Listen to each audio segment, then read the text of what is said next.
Bonjour à tous, j'ai le plaisir de vous accueillir à cette édition des Locales 2021, organisée dans un format inédit, puisque cette année nous vous invitons à suivre ces assemblées depuis votre bureau par l'intermédiaire de visioconférences. L'année 2020 restera longtemps marquée dans notre histoire par cette pandémie qui sévit aux quatre coins du monde.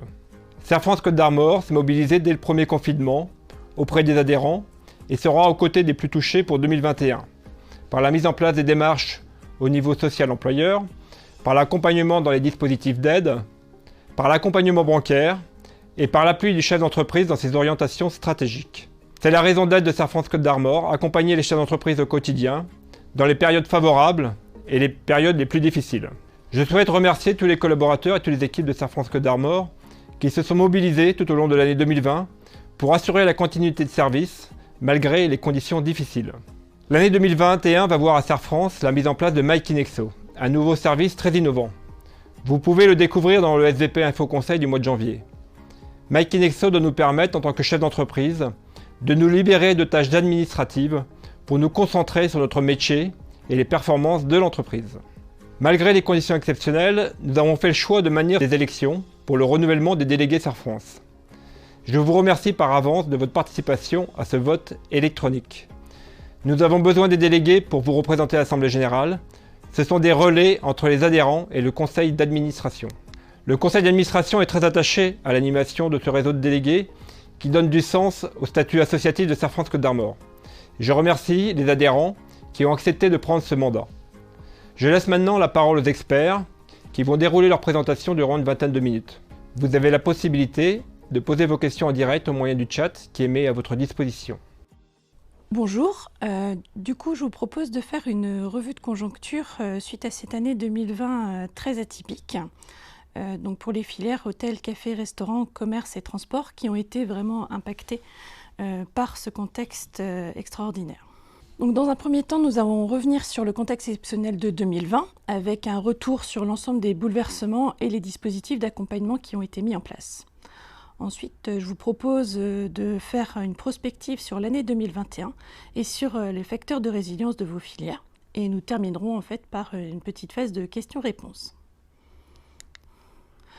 Alors tout d'abord, arrêtons-nous en fait sur le contexte exceptionnel de 2020 et on va faire un retour sur l'ensemble des bouleversements étape par étape en fonction de la chronologie de l'année 2020.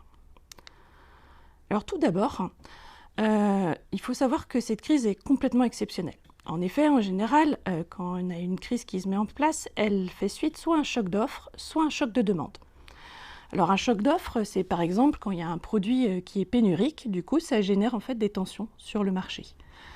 L'autre cas, quand on a un choc de la demande, c'est par exemple si on a une augmentation de la pression fiscale et sociale sur le particulier, du coup ça contraint en fait sa capacité à consommer et ça génère d'autres tensions sur les marchés.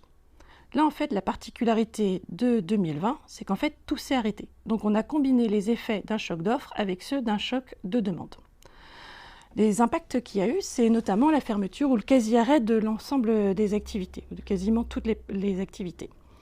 Il y a eu des possibilités de distribution qui ont été très restreintes et qui ont concerné le commerce de manière générale. Les impacts qu'on a vus ont été très brutaux au niveau de la dégradation des marges et de la trésorerie. Et forcément, comme tout s'est arrêté, on a eu des restrictions de l'offre de travail liées en fait aux mesures de confinement et de quarantaine.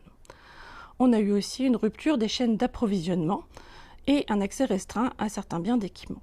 Dans le même temps, les professionnels, en fait, devant cette situation complètement atypique, par mesure sécuritaire, ont gelé en fait l'investissement et les embauches, et donc on a vu une hausse du chômage, qu'il soit partiel ou non. On a également eu un ajournement forcé de toutes les dépenses de consommation de biens et services non distribués, puisqu'en fait les particuliers étant confinés et les commerces non essentiels étant fermés, du coup on a vu vraiment l'ensemble de ces activités contraintes. L'autre point exceptionnel sur cette crise, c'est qu'elle n'était pas locale ou nationale, on était sur une crise sanitaire au niveau mondial. Du coup, on a eu un ralentissement de la demande mondiale avec un report qui n'était pas possible des baisses d'activité sur l'import-export. Alors, je vous propose de vous arrêter dans un premier temps déjà sur la première phase en fait, de cette année inédite, avec de mars à juin le premier confinement. Au niveau des filières de l'hébergement et de la restauration, en fait, l'ensemble de ce secteur a été quasiment à l'arrêt du fait des mesures de fermeture et du gel des activités touristiques. On a vraiment eu à se maintenir qu'un petit flux de voyages professionnels. Le chiffre d'affaires qui a été perdu pendant cette période du premier confinement est peu récupérable et il existait des doutes importants sur la rapidité de la reprise des flux de tourisme qui se maintient aujourd'hui au niveau international. Au niveau du commerce, en fait, l'extension des mesures de fermeture au commerce non liées aux besoins de première nécessité a considérablement amplifié en fait la portée de la crise, avec des remontées puissantes en amont sur les aspects industriels, puisqu'en fait les TPE qui étaient fermés, du coup, n'avaient pas d'épuisement et de renouvellement de stock à faire, donc du coup ne commandaient plus, et donc ça avait des impacts sur le secteur industriel. Le commerce de détail spécialisé et de gros non alimentaires, en fait, tout comme les concessionnaires automobiles, ont été quasiment à l'arrêt pendant cette période. Ça a impacté 50% de la distribution. Et les grossistes alimentaires, en fait, qui approvisionnaient la filière HCR, ont été aussi fortement impactés, avec peu de possibilités de report sur le commerce de détail. Une autre filière qui s'est vue impactée en fait, par cette situation, c'est le transport. Alors en effet, déjà le transport de personnes, vu que les conditions de mobilité étaient contraintes, a été quasiment à l'arrêt pendant cette période de confinement. On peut estimer aujourd'hui à 75% au minimum la chute des différents trafics sur la composante de professionnels aux particuliers. Donc on a eu moins d'impact sur le fret et l'entreposage de marchandises, mais malgré tout, les flux ont été considérablement ralentis par la mise à l'arrêt de pans entiers de l'industrie. Au niveau du transport de produits alimentaires pour le commerce et tout ce qui est transport lié au e-commerce, en fait, on a eu un ralentissement qui a été moins massif. C'est vraiment les seules branches du transport qui ont un impact qui a été minimisé. Alors après cette première période en fait, qui fait suite au confinement de mars, on a eu la chance dans le département d'avoir une saison estivale qui a vraiment été plutôt favorable. Alors en fait, dès la sortie de confinement, dès le mois de juin, en fait, on a eu une reprise de l'activité touristique qui s'est nettement confirmée en fait, sur les mois de juillet et d'août. Alors la clientèle française, en fait, très présente, a compensé en grande partie la désaffection des principales clientèles étrangères. Et ce qu'on peut voir, c'est qu'au niveau des Côtes d'Armor, finalement, la fréquentation touristique a été un peu plus élevée en juillet 2020 qu'en juillet 2019. Et même finalement, si elle était un petit peu plus basse en août, malgré tout, on était sur des seuils qui étaient vraiment importants. L'impact direct, c'est que les professionnels du tourisme, en fait, ont retrouvé le sourire cet été, avec des niveaux de satisfaction qui étaient proches de l'été 2019 pour les mois de juillet et d'août. Donc, et en fait, l'ensemble des hébergements, que ce soit les hôtels, le camping, les locations, ont retrouvé des niveaux d'activité qui étaient conformes aux étés précédents, en sachant quand même que depuis au moins saisons estivales, les 3 saisons estivales précédentes étaient des bonnes saisons estivales. Au niveau de la création d'entreprises, au 30 septembre 2020, on a vraiment des chiffres qui sont encourageants. Alors sur le 3e trimestre 2020, en fait, on a plus de création d'entreprises qu'on en avait sur le 3e trimestre 2019.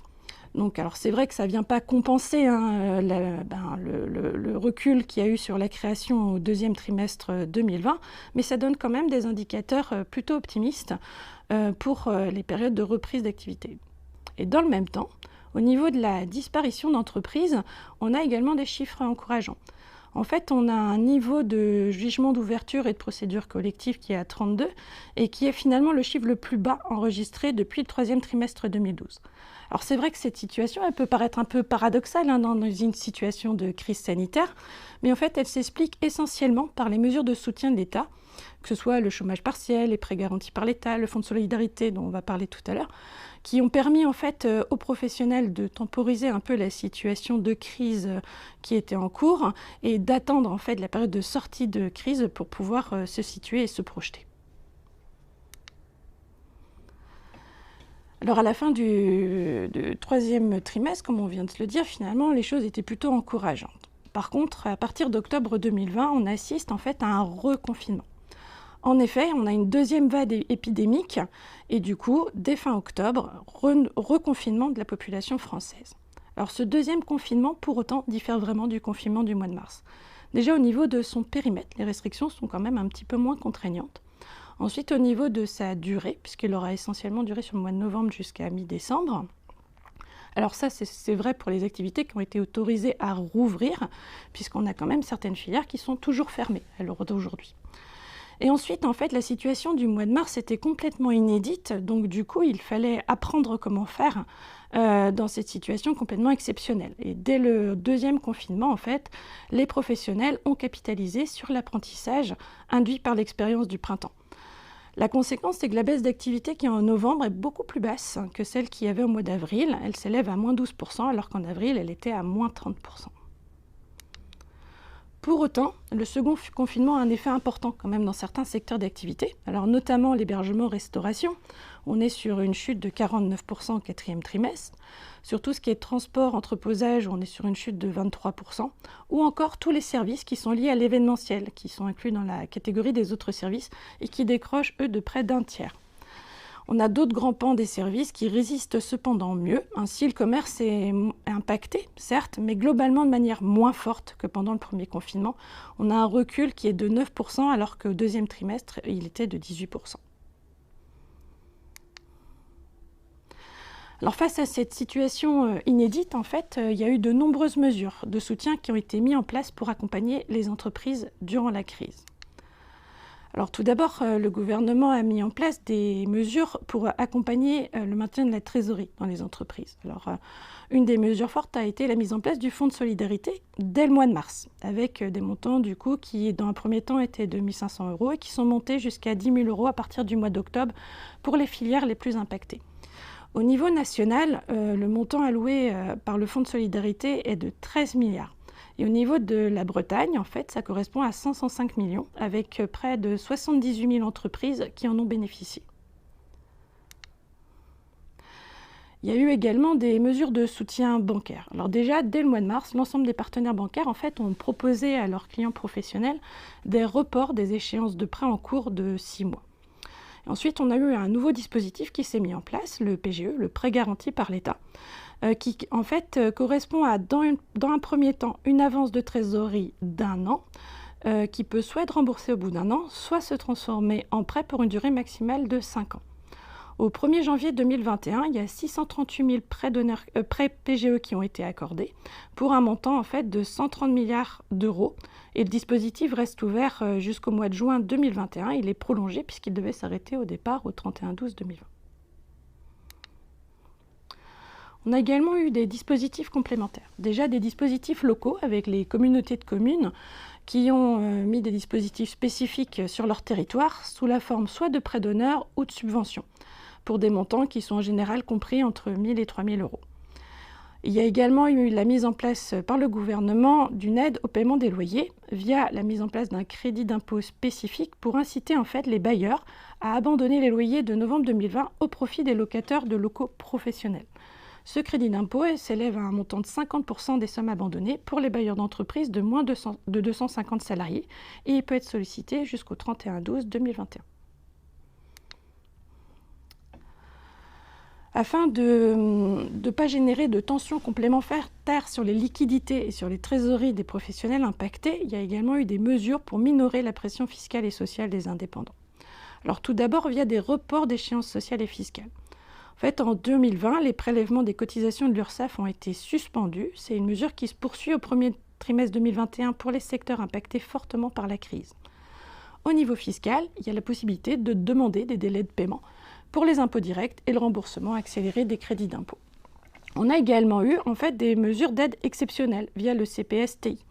Alors, au premier semestre, on a eu une aide exceptionnelle plafonnée à 1 250 € pour en fait ceux qui contribuaient au RCI.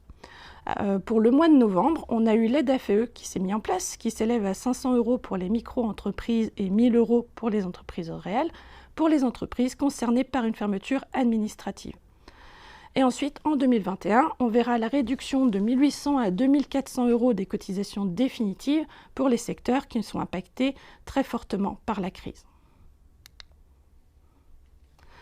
Il y avait une vraie nécessité dans ce contexte complètement atypique de protéger aussi l'emploi. Du coup, il y a déjà eu une mesure au niveau des reports des échéances sociales pour les employeurs. Donc, les employeurs qui en fait ont dû fermer ou en fait qui ont une restriction directe de l'activité ou indirecte ont la possibilité de reporter tout ou partie du paiement de leur cotisation salariale. Par contre, les déclarations doivent quant à elles être déposées aux dates prévues. Et enfin, dernier dispositif mis en place, c'est le dispositif du chômage partiel. Donc les entreprises qui étaient fermées ou qui avaient une baisse d'activité, ou alors encore qui ne pouvaient mettre en place des mesures de prévention nécessaires, ont pu solliciter une allocation d'activité partielle. Dans ce cadre-là, en fait, le salarié perçoit une indemnité qui correspond à environ 85% de son salaire net. Et l'entreprise est indemnisée entre 85% et 100% suivant son secteur d'activité du montant qu'elle a versé à son salarié dans la limite de 4,5 SMIC. Alors pour l'ensemble de ces dispositifs, les équipes SER France sont à votre service. Il ne faut pas du tout hésiter à venir nous solliciter, déjà pour vous informer et pour vous accompagner. Régulièrement, des équipes dédiées sont mises en place sur les dispositifs nouveaux qui sont mis en place pour vous accompagner. Dans tous les cas, vous pouvez vous orienter vers votre comptable qui soit vous renseignera et vous accompagnera, soit vous orientera vers un conseiller spécialiste qui pourra vous accompagner. Après avoir fait ce petit point de rétrospective sur 2020 de cette année atypique et des dispositifs qui ont été mis en place, je vous propose de faire une analyse prospective sur 2021 et de voir les facteurs de résilience de vos filières. Alors au niveau de l'hébergement et de la restauration, les perspectives pour 2021, en fait on sait que la reprise s'annonce complètement incomplète. Aujourd'hui on a encore des activités qui sont fermées, dont on ne connaît pas la date de réouverture à aujourd'hui. Donc on espère un retour à la normale en 2022, en sachant que ce secteur est dépendant en fait des décisions de fermeture et des contraintes sanitaires. Au niveau des facteurs de résilience, on voit que c'est des filières qui ont fait force d'une agilité importante et qui ont vraiment adapté leur mode de fonctionnement de manière intense. Alors déjà par la digitalisation des flux et aussi par une diversification de leur offre. Notamment le développement de la vente à emporter, du click and collect pendant les périodes de fermeture est devenu en fait un point majeur du maintien des activités. Au niveau du commerce de détail, on attend pour 2021 en fait un fort rebond avec une hausse de plus 5,5%. Alors là encore, la filière s'est adaptée rapidement et a complètement modifié ses modes de fonctionnement de manière intense. Alors déjà, dès la saison estivale, en mettant en place rapidement des protocoles sanitaires. Alors c'est vrai que ça contraignait quand même le nombre de clients qui pouvaient être dans les points de vente physiques de vente, mais ça permettait quand même de retrouver en fait ce contact en présentiel et d'avoir une meilleure visibilité sur sa gamme de produits. La filière a également développé le click and collect de manière forte et le paiement à distance également. On a donc eu des bons technologiques qui ont été majeurs. Les commerces ont bénéficié par ailleurs du report partiel en fait, de la consommation de services, en particulier sur les biens d'équipement de la maison. En effet, comme une partie des enveloppes de consommation des particuliers en fait, ne pouvaient pas être allouées sur tout ce qui était culturel par exemple, ou étaient contraintes sur certains aspects touristiques, en fait, on a vu se reporter une partie de ces enveloppes-là sur tout ce qui était équipement de la maison notamment. Alors on sait que la diffusion du vaccin permettra en fait le retour des touristes étrangers notamment et entraînera une hausse de la fréquentation des magasins. Au niveau du transport et de l'entreposage, on l'a vu tout à l'heure, on a eu une forte chute en fait en 2020 de l'ordre de 14% et on espère une reprise incomplète en fait de 10% en 2021. Elle restera incomplète puisqu'elle est conditionnée finalement à la reprise totale des activités des autres secteurs. Donc on a certains marchés comme l'agroalimentaire, la santé pharma ou les livraisons e-commerce qui résistent mieux en fait à la situation. Et là encore, on sait que la diffusion du vaccin permettra d'autoriser les déplacements de voyageurs et la reprise des flux. Je voulais terminer avec un petit focus sur les activités numériques, en fait, qui ont eu vraiment une dynamique de croissance marquée en 2020 à plus 0,5%. Plus 0,5%, ça peut paraître pas si élevé que ça, mais en fait, on a eu vraiment une baisse des dépenses informatiques des organisations lors du premier confinement, en fait, qui étaient contraintes par des ruptures de stock et par des problèmes en fait, au niveau de l'importation. Donc, pour 2021, la progression elle est attendue de plus 7%. En fait, là, on est vraiment sur une dynamique de cercle vertueux avec l'impact positif qui est amplifié en fait par les besoins de transformation des entreprises, notamment sur tout ce qui est la dimension numérique. Alors que ce soit des espaces de stockage au niveau du cloud, le développement du télétravail également, le e-commerce et la livraison, et également auprès des services financiers, assurances et autres. Par rapport à ce point numérique, je voulais faire un petit focus sur le site qui a été mis en place par le gouvernement Click Mon Commerce, alors Click avec QE à la fin. En fait, aujourd'hui, les professionnels donc, ont eu vraiment des besoins en fait, de développement du numérique, mais c'est parfois compliqué quand on veut créer un site web, quand on veut mettre en place une solution de logistique, de livraison, de paiement à distance, ou qu'on veut rejoindre une marketplace pour mettre en avant en fait, ces produits, de savoir où trouver l'information et vers qui s'orienter. Donc du coup, ce site, ce qui s'adresse aux commerçants, aux artisans, aux professionnels de l'hôtellerie et de la restauration, et qui ont ces soucis en fait, de numérisation, leur permettent de manière très simple d'avoir accès à un référencement de l'ensemble des offres et aussi des offres promotionnelles qu'il y a dans ce contexte sanitaire atypique. Voilà, donc après avoir fait une analyse de la situation exceptionnelle qui s'est passée en 2020 et des points de prospective pour 2021, je suis à votre disposition pour répondre à vos questions.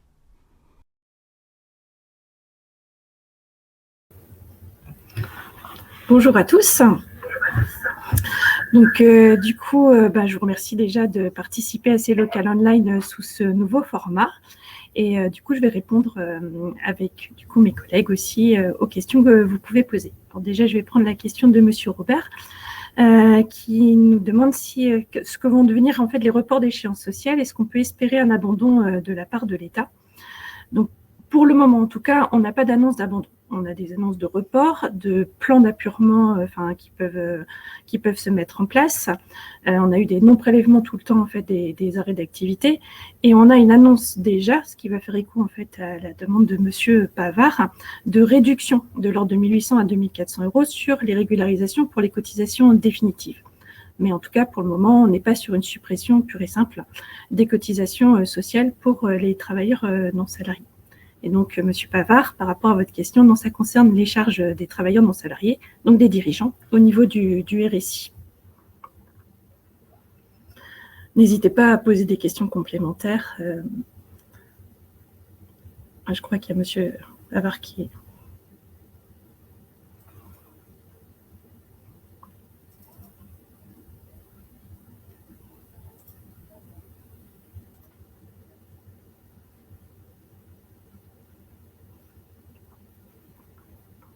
Vraiment, si vous avez des questions par ailleurs pour les autres participants, vous n'hésitez pas à les inscrire sur le chat qui se situe sur votre droite. Nous sommes à votre disposition pour y répondre. Et si nous n'y arrivions pas pour un problème de temps ou de technicité, y répondre ce soir, dans tous les cas, nous vous apporterons une réponse individuelle le cas échéant.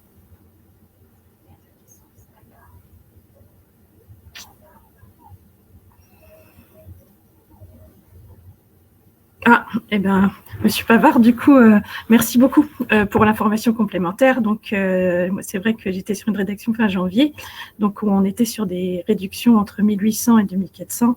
Et donc, du coup, on enverra un email à l'ensemble des participants pour vous confirmer, mais a priori, ce sera un cumul de 2 400 et 2 800 €, soit 4 200 en tout. Donc, on vous confirmera l'information, mais en tout cas, merci beaucoup, Monsieur Pavard, pour votre retour.